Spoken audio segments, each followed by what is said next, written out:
we're just people that love listening to music. And so if it's good, we put it up. Yeah, I think a lot of our artists here in Wisconsin don't get the recognition that they deserve. I'm glad people like you are trying to help our local musicians get their art out there for people to hear and judge for themselves what they like and what they don't like. Yeah, and I think one of the biggest things that kind of separates us from, any of the other publications locally is that we really do try to listen to just about everyone. Like, obviously, I come from that background of making music, in the basement or in that back computer room or something like that, or on a laptop. And, there's thousands of kids making that music all over the state right now. Welcome to the Wisconsin Music Podcast.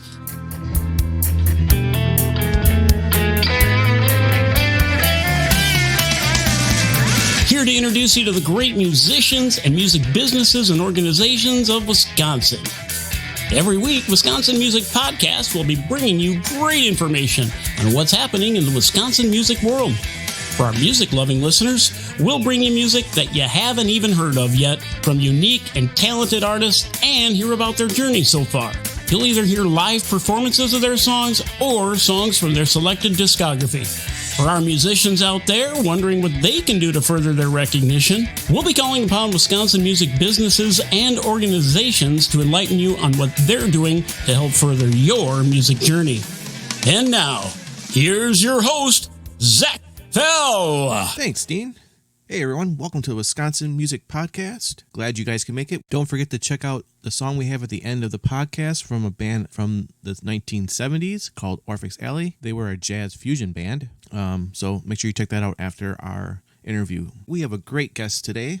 We have Alan Halas of Breaking and Entering, and he's also a journalist for the Milwaukee Shepherd Express. He's going to talk about his beginnings with Breaking and Entering and getting involved with the Shepherd Express and producing music in the hip-hop style, and we talk about how music of Milwaukee and Wisconsin in general is thriving and things that you can do to come across more professional. So here is our interview with Alan Halas. Hey, Alan. Hope everything's going well. How are you doing?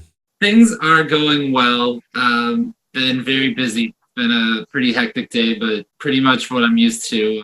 Yeah, I think a lot of us are busier than we thought with the COVID pandemic going on, busy in different ways than we thought we would be 12 months ago. So I'm reading your bio, and it says that you were a producer in high school. Tell us about that. So I used to produce hip-hop music, which is the probably the easiest type of music to produce as far as like home recording and stuff like that.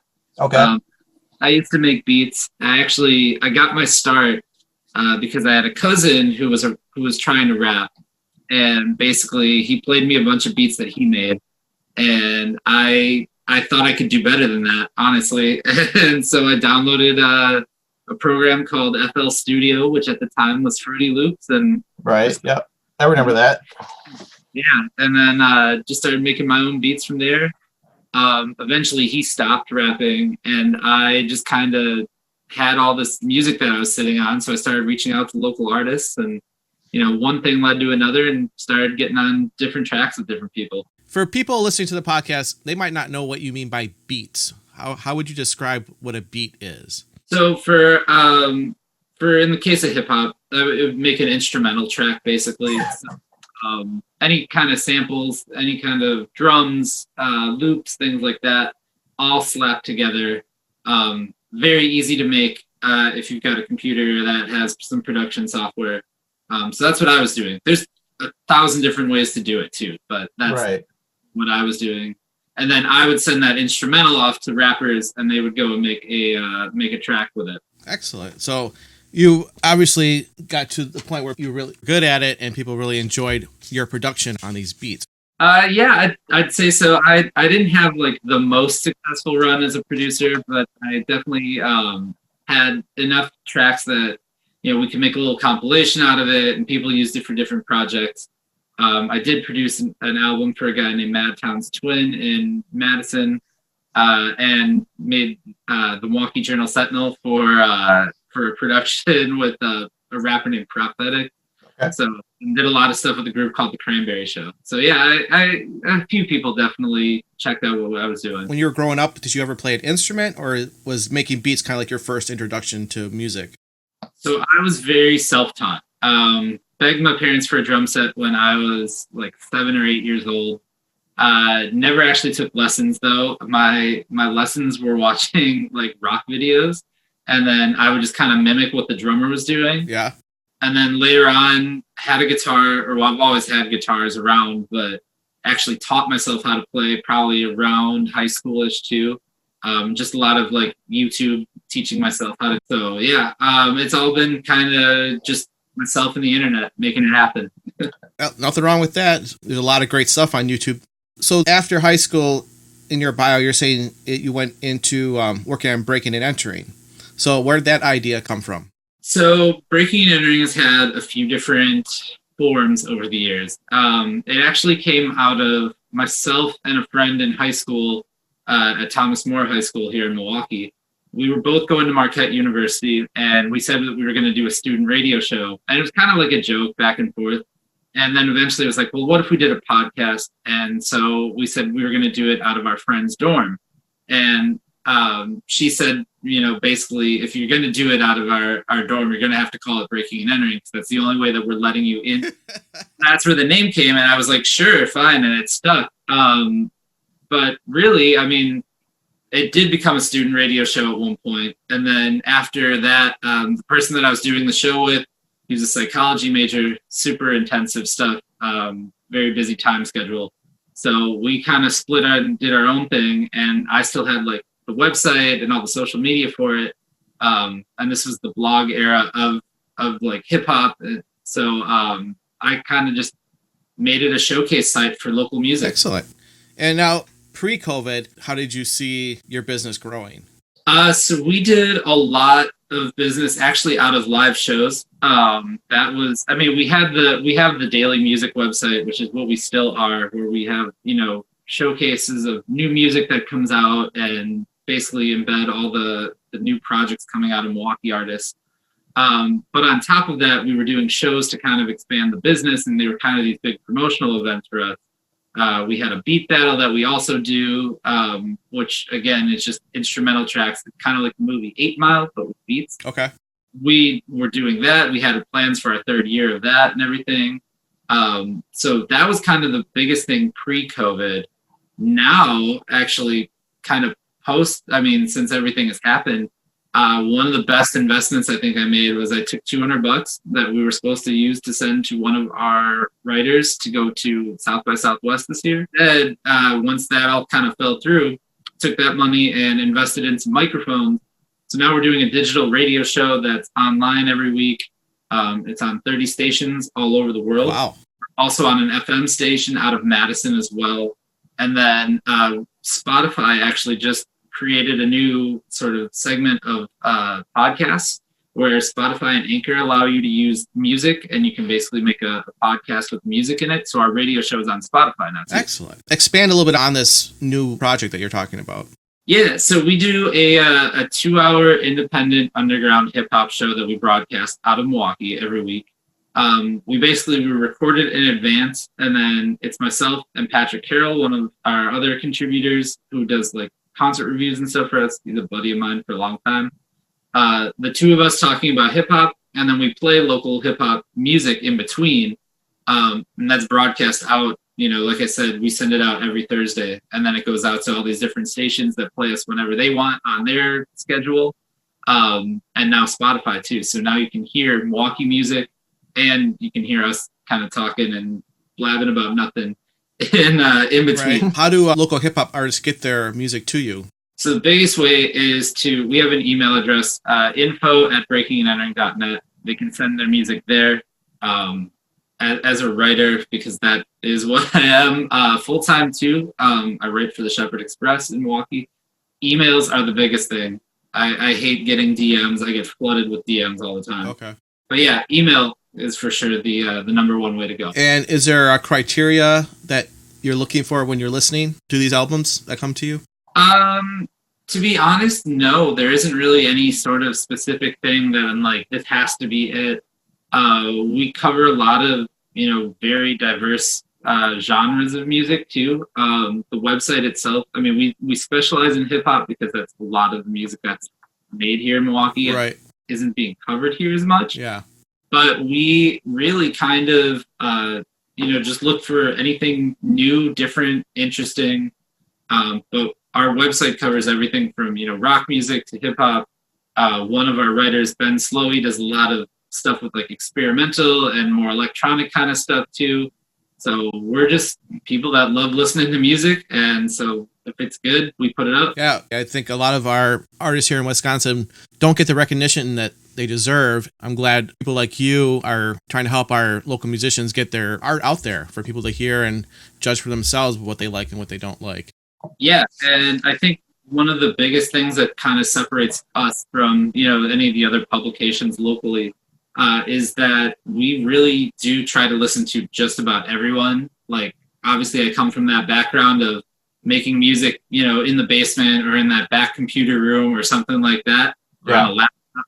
And, there's thousands of kids making that music all over the state right now that are just making it from home. Right. That buy microphones and think that they can rap, and they figure out how to, rig up their closet to be soundproof and stuff like that.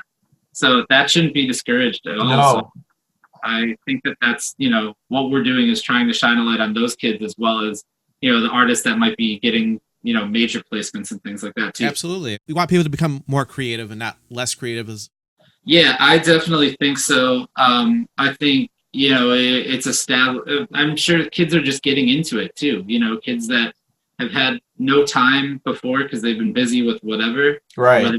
You know what I mean? And now they're kind of like, well, I always did want to learn how to, make beats, or I wanted to learn how to play the piano, or, basic chord structures on a guitar, things like that. Yeah, you're right. Exactly.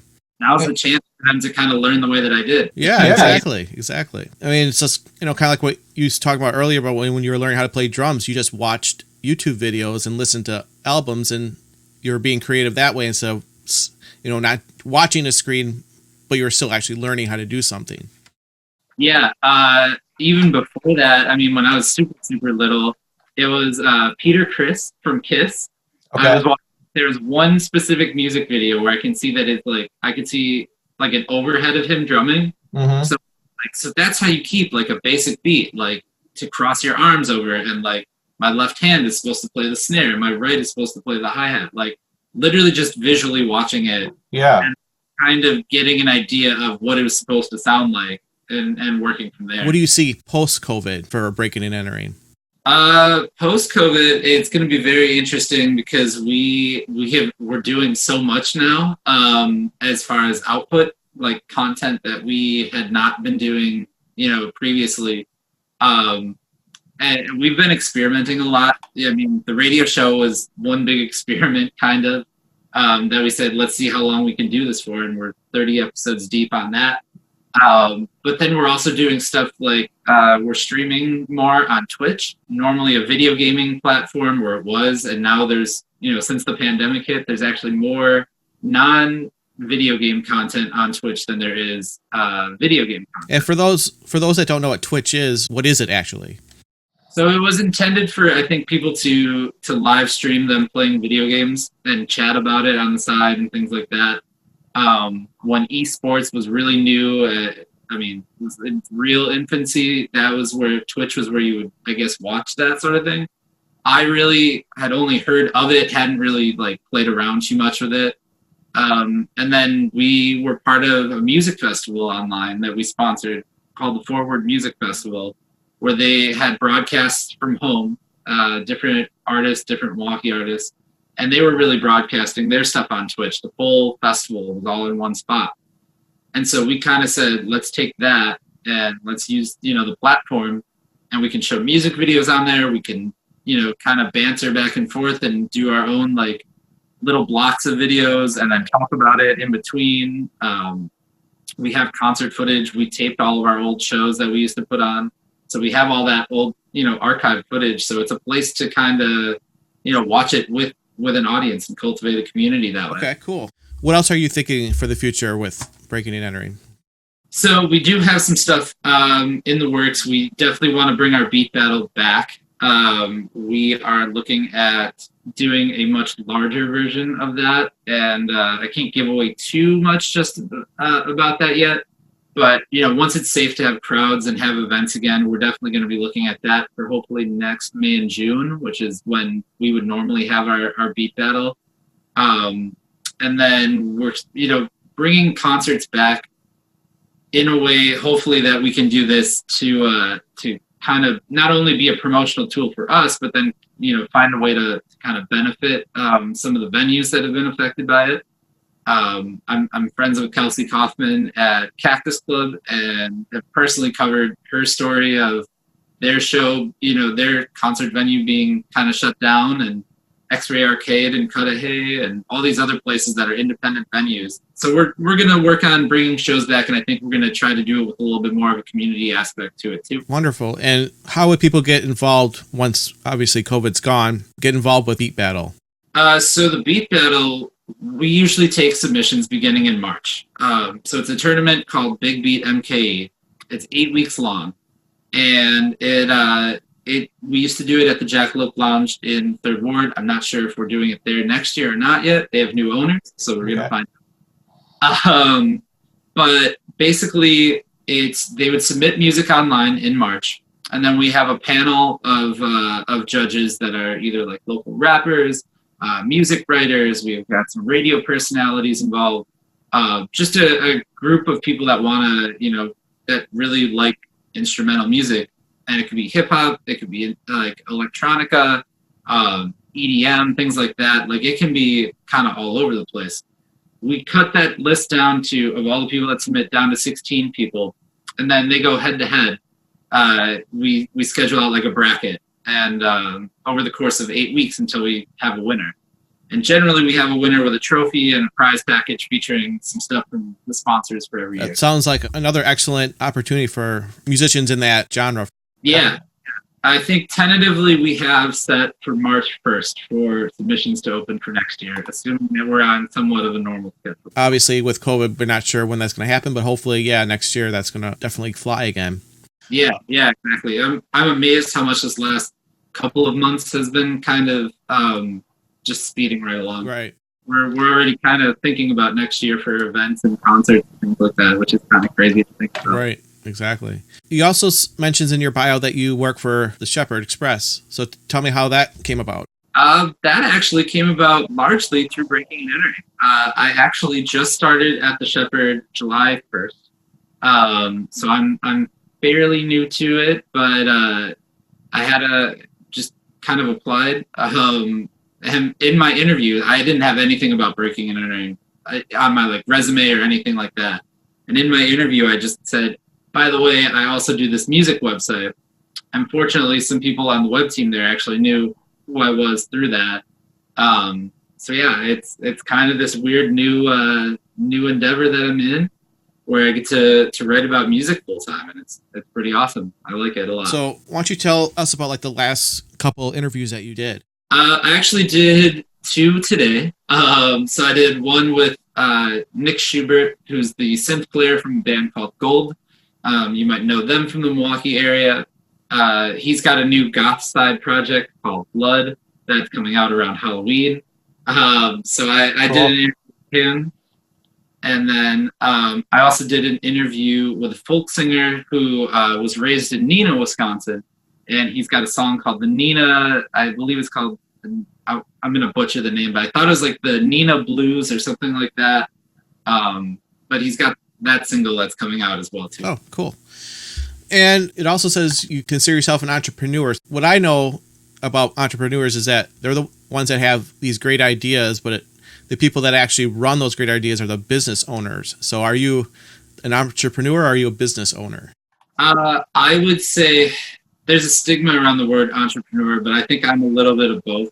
I am the business owner in the sense that I do the day-to-day stuff for breaking and entering. But I've kind of been expanding out. I have a new venture in the works, and we haven't really launched it because it's going to be kind of live music related.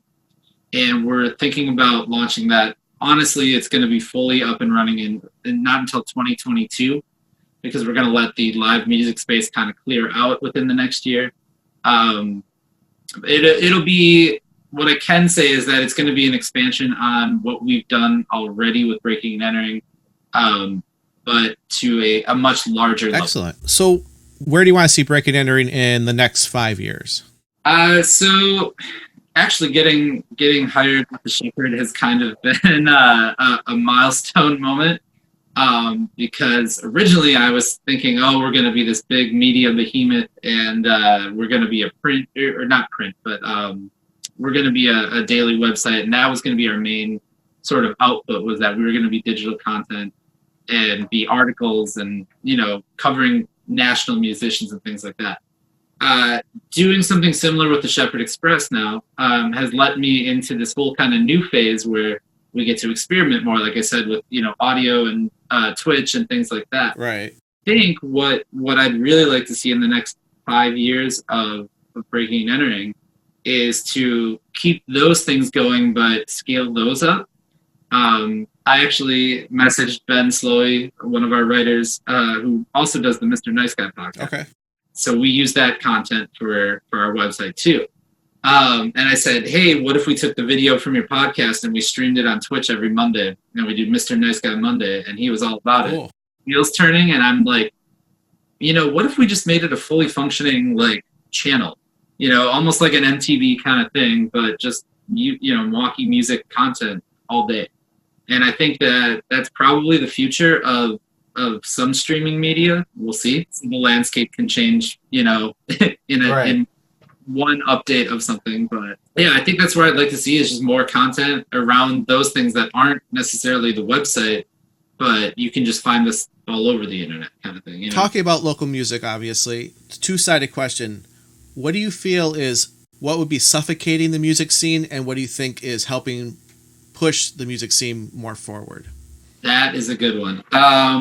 So what I think suffocating the music scene, honestly, is, especially in Milwaukee, is that there's kind of this mentality that's always existed that if you are going to be big, you're in Milwaukee, if you're going to be big anywhere, you have to kind of leave Milwaukee. And I think a lot of people have left for Atlanta, because that's just a hotbed for all types of music, or they've gone to Nashville, or they've gone to LA, places like that to go try and make it. So there's always been this little brother syndrome that Milwaukee gets. Mm-hmm. And so I think that the thing that might be suffocating it the most is kind of the inferiority complex that Milwaukee gets as a whole. And another thing that really is just as a personal thing that I've experienced, that kind of suffocates the music scene is there's a lot of unprofessional people here that are the people that think that, they can just do it by themselves and then they blow up. Those are the people that, how I said before, I hate getting DMs. I like getting emails instead. Yeah. Those are the people that are blowing up my inbox all the time, and they're sending me links, or they send me hey bro, come check out my single, and it's just the link, and they don't send me any information about it. So if I'm writing about it, how am I supposed to cover it?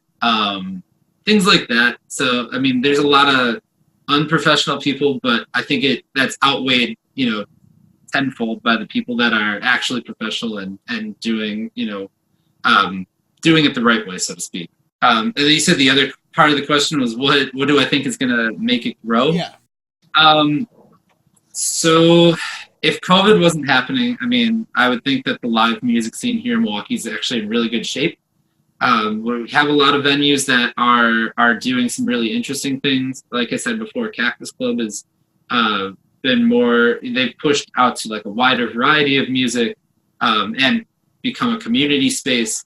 X-Ray Arcade is an all ages venue in Milwaukee.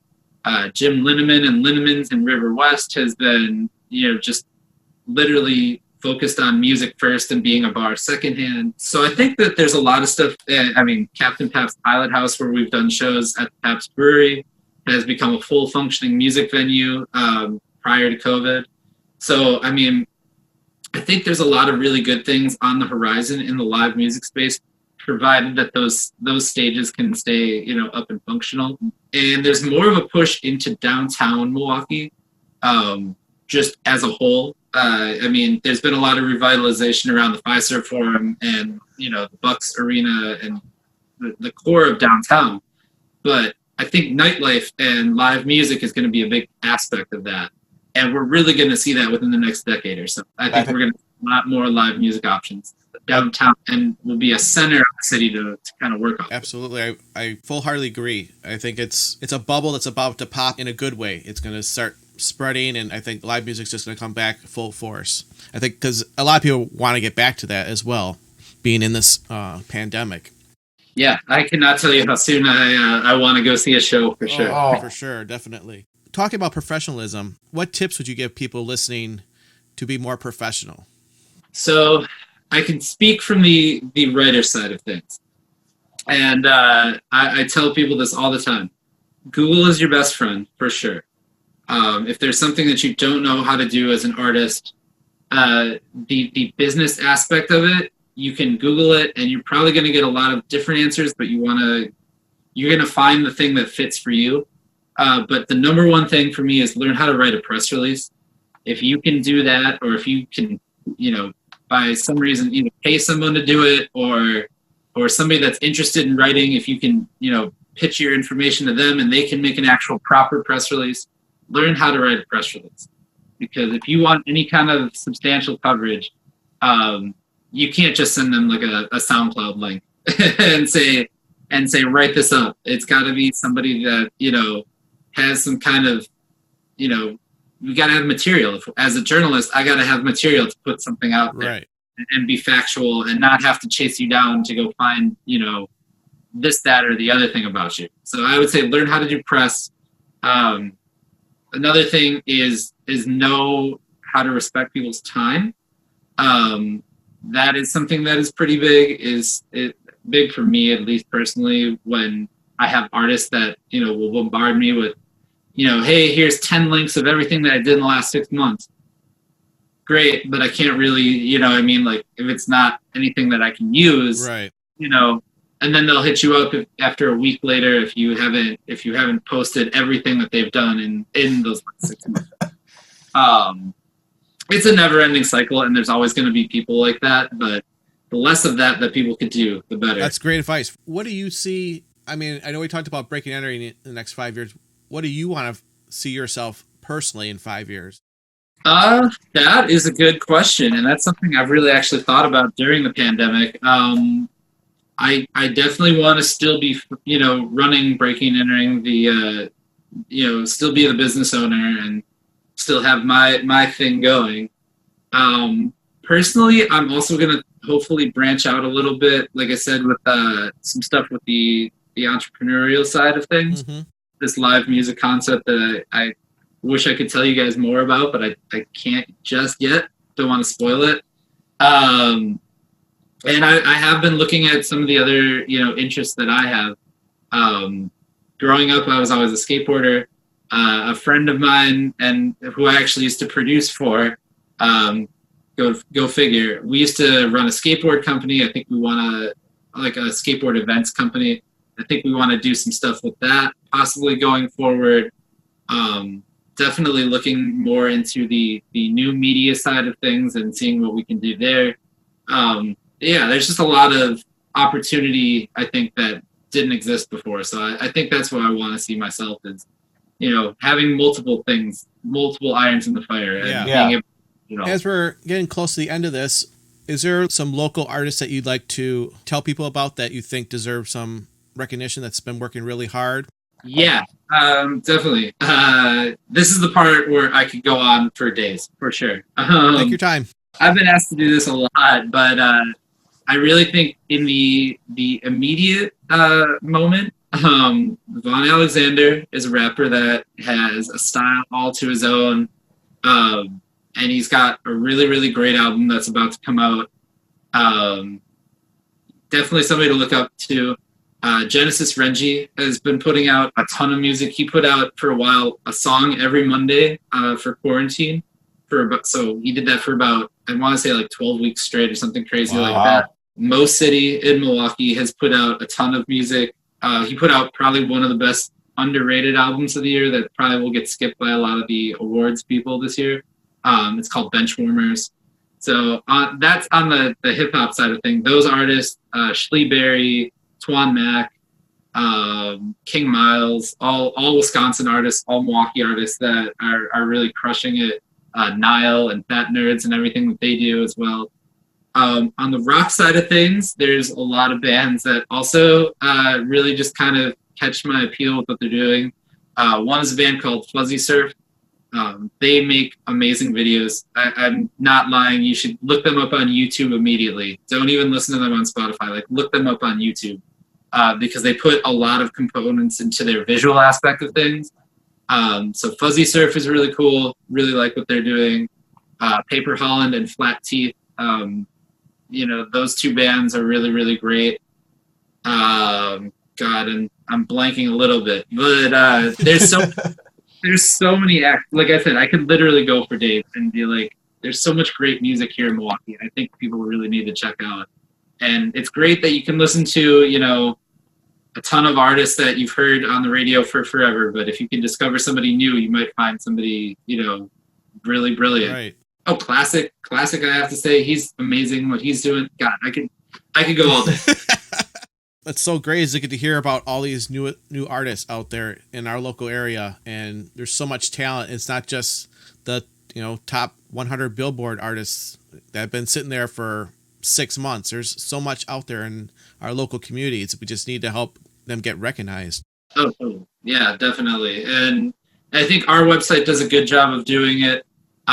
Social media helps. There's a lot of people and I think it comes down to the mentality too of the listener to say, hey, I want to expand my horizons and listen to something new today and not listen to whatever Spotify tells you is good and puts on your playlist. Like, if you consciously go out and seek new music, I think you're going to find some great stuff locally in Milwaukee. Yeah, absolutely. Well, Alan, I really appreciate your time being on here on the Wisconsin Music Podcast. It was a pleasure meeting you for the first time. It sounds like you have a lot of great stuff going on with Breaking and Entering and all the things that are branching off of that. And congratulations on the job at the Shepherd Express. Big claps for you on that. Thank you. Thank you so much for having me. Thank you for, taking an interest in Wisconsin music as well. Definitely appreciate it. All right. Well, there you have it, everybody. I hope you guys got a lot of great information from Alan and Breaking and Entering. So hit him up if you are interested in participating in any of the events that he is in charge of. I'd like to thank Nate Wyckoff for our music for the podcast and Dean Bundy as our introductioner. Also, thanks to our sponsor, ZTF Studio. Anyone in need of professional mixing for a song, an EP, or their full album, contact Zach at ztfstudio.com. Please don't forget to hit us up on our social media on Facebook, Twitter, and Instagram. And since we didn't have a band on this week, I'm going to leave you guys with a band from the 70s out of Wisconsin called Orphics Alley. This was recorded in a garage with mostly Shure SM58s and 57s. It starts off with a great drum solo for about 45 seconds and then gets into some jazz fusion. I hope you enjoy it and have a great week.